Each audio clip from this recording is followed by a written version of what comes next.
दोस्तों नमस्कार, स्वागत है आपका बड़ी खबर बड़े खुलासे में। दोस्तों, वक्फ बोर्ड अमेंडमेंट बिल को लेकर के सुप्रीम कोर्ट में लगभग 100 के करीब याचिकाएं दाखिल की गई थी कि मोदी की सरकार के द्वारा जो इस बिल में अमेंडमेंट किए गए हैं हम उसका विरोध करते हैं। और सुप्रीम कोर्ट में यह याचिका लगाते हुए कहा गया था कि इस नए बने कानून पर सुप्रीम कोर्ट रोक लगाए और जैसा 2013 के कांग्रेस के बनाए कानून के अनुसार इनको आजादी थी वैसी ही आजादी फिर से बहाल की जाए।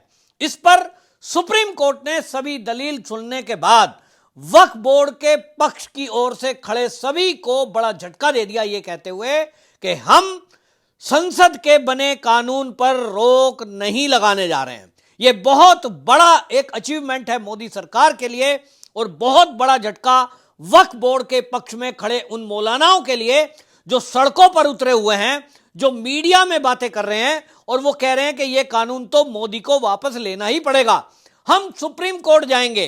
और सुप्रीम कोर्ट ने अब यह साफ कर दिया कि हम इस मामले की सुनवाई कर रहे हैं, हमारे सामने पूरी दलील रखिए और हमें यह बताइए कि यह कानून कैसे गलत है। आपको बता दें कि सुप्रीम कोर्ट ने यह तय कर दिया कि दोनों सदन से यानी राज्यसभा लोकसभा से पास होने के बाद, लंबी बहस के बाद, जेपीसी की मीटिंग के बाद जब राष्ट्रपति ने इस पर हस्ताक्षर कर दिए हैं, अब हम इस कानून को बदलने या रोक लगाने नहीं जा रहे हैं।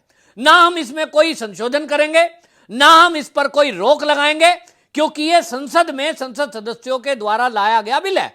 यह आपको बता दूं, सीजेआई संजीव खन्ना जो कि अभी कुछ ही दिनों बाद रिटायर होने वाले हैं, उनका यह अंतिम मेरे ख्याल में एक फैसला हो सकता है। इसके बाद तो कुछ दिन बाद ही वो रिटायर होने वाले हैं। अगर मैं कहूं कि कुछ घंटे बचे हैं तो ये रिटायरमेंट से पहले इनको ये फाइनल करना पड़ेगा। जस्टिस संजीव खन्ना ने खुद ये केस सुनवाई के लिए लिया है। Justice PV Sanjay Kumar, justice KV Vishwanath, इनकी बेंच में ये सुनवाई चल रही है और इस बेंच ने बिल्कुल क्लियर कर दिया कि संसद के बने हुए कानून में ना तो रोक लगाएंगे ना परिवर्तन करेंगे।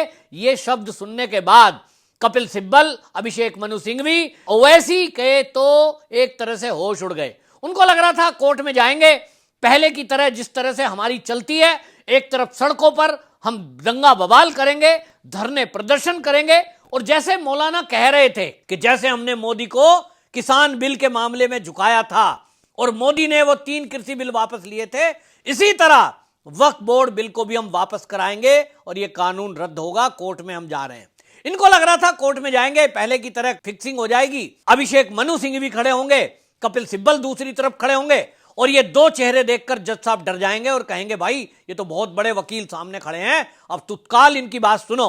लेकिन यहां आज उल्टा हुआ है और मैं कहूं तो 2014 के बाद से अब कोर्ट फिक्स नहीं होती हैं। ये सुप्रीम कोर्ट ने बता दिया है कि अब ये कपिल सिब्बल हो या अभिषेक मनु सिंघवी, चेहरे देखकर निर्णय नहीं होंगे। ये बहुत बड़ा झटका कपिल सिब्बल को लगा है और आपको बता दूं कि सुप्रीम कोर्ट में बाकायदा सीजेआई ने कपिल सिब्बल को फटकार भी लगाई है, क्योंकि वो कोर्ट को कहीं ना कहीं बरगलाने की कोशिश कर रहे थे झूठ बोलकर।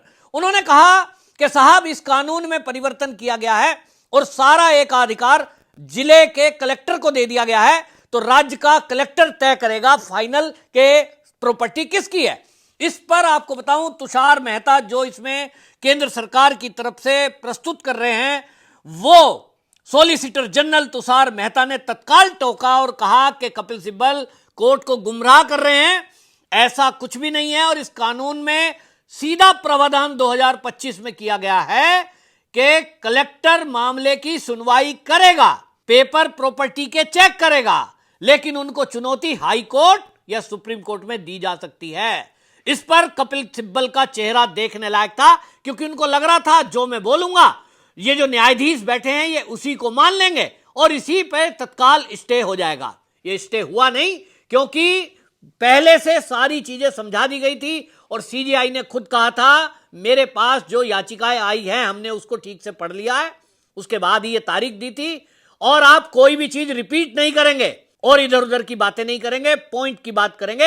अब ये विपक्ष की तरफ से जो वकील खड़े हैं, वक्फ बोर्ड की तरफ से जो वकील खड़े हैं, कपिल सिब्बल, राजीव धवन, अभिषेक मनु सिंघवी, सीयू सिंह, अब ये इनके ऊपर जिम्मेदारी कोर्ट ने लगाई है कि आप ये प्रूव करिए, जैसा आपने आरोप लगाया है कि ये जो मोदी सरकार का बिल है ये गैर संवैधानिक है।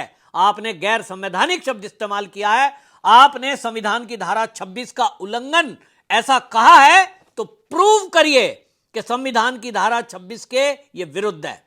इस पर तुषार मेहता जो सॉलिसिटर जनरल है उन्होंने कहा कि साहब इनकी जो दलील है कि धर्म की आजादी है और धर्म की आजादी में आर्टिकल 26 ये कहता है कि कोई भी धर्म में दखल अंदाजी सरकार नहीं करेगी, तो ये गलत बोल रहे हैं क्योंकि ये एक चैरिटेबल संस्था है, इसका धर्म से कोई लेना देना नहीं है और इस चैरिटी के काम में, चैरिटेबल संस्था में ये कोई इंटरफेयर, धर्म का इंटरफेयर नहीं है। यानी धर्म की आजादी, पूजा पद्धति की आजादी मुसलमानों को दी जा रही है, उस पर कोई रोक टोक नहीं है। ये जो कहा जा रहा है कि ये धार्मिक आजादी का उल्लंघन है, आर्टिकल 26 का उल्लंघन है, ये झूठ है।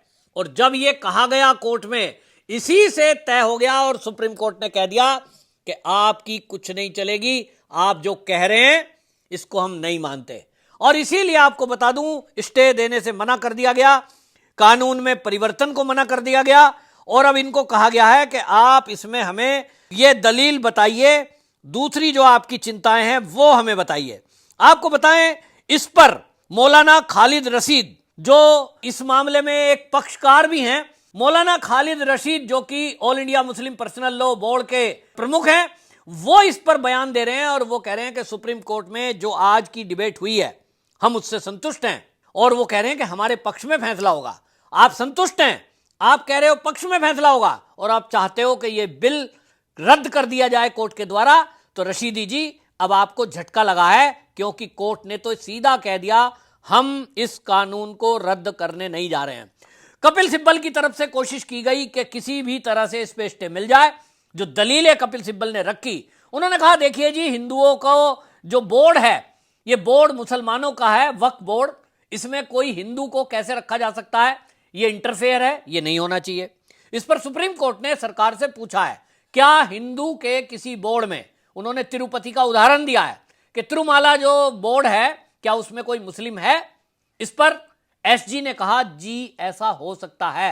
अब इस पर अगली सुनवाई में बहस होगी। दूसरा विषय जो उठाया गया कपिल सिब्बल की तरफ से, वो उठाया गया कि साहब इन्होंने कहा है कि वक्फ की प्रॉपर्टी को वही वक्फ कर सकता है, दान कर सकता है जिसने 5 साल इस्लाम में रहते हुए यानी इस्लाम धर्म स्वीकार कर लिया हो और उसको 5 साल प्रैक्टिस करते हुए इस्लाम धर्म की हो गई हो।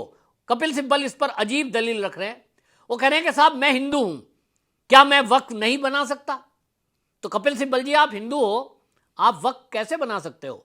वक्फ शब्द वो इस्लाम के मानने वालों के लिए है और उन्हीं की कल्याण के लिए, उन्हीं के कल्याण की भावना से ये चैरिटेबल संस्था बनी थी और वही लोग दान दे सकते हैं, ये उसमें लिखा है।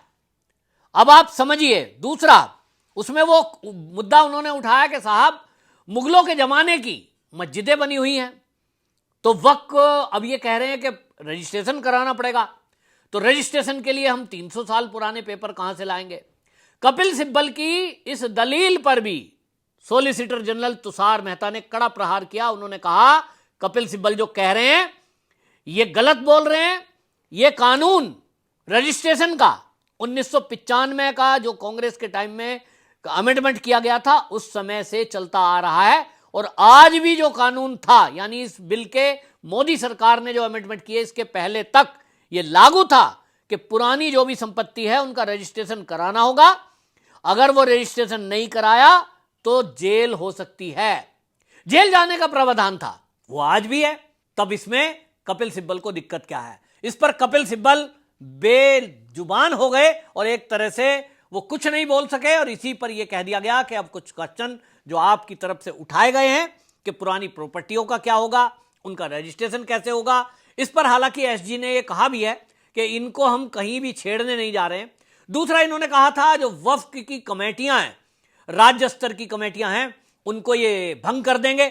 इस पर भी सॉलिसिटर जनरल ने सरकार की तरफ से जवाब दिया कि जो पुरानी चलती आ रही हैं वक्फ की कमेटियां, उनका जो टाइम पीरियड है उनको अभी कानून बनने के बाद से कोई भंग नहीं किया जा रहा है और उसमें जो मेंबर हैं उनको छेड़ा नहीं जा रहा है, वो ऐसे ही चलती रहेंगी। एक केयर टेकर के रूप में नई जो कमेटी बनेगी वो इस नए कानून की गाइडलाइन के हिसाब से बनेगी। यानी हर बात का उत्तर तुषार मेहता जो सॉलिसिटर जनरल है उन्होंने सरकार की तरफ से रखा है और उसके जवाब से सुप्रीम कोर्ट संतुष्ट दिखाई दिया है। और इसीलिए वक्फ बोर्ड को करारा झटका देते हुए उन्होंने बिल्कुल साफ कर दिया कि हम ना तो कानून को बदलने जा रहे हैं, मोदी सरकार का बनाया हुआ कानून, ना इसमें कोई अमेंडमेंट अभी तक करने की जरूरत महसूस हो रही है। देखते हैं अगली सुनवाई में इसमें क्या होता है। और लेकिन मैं आपको बता रहा हूं कि संजीव खन्ना रिटायर होने से पहले ये जरूर है पक्का कि इन सबको तो झटका देने ही वाले हैं जो लोग कृषि बिल की तरह ये 3 बिल को रुकवाना चाहते हैं।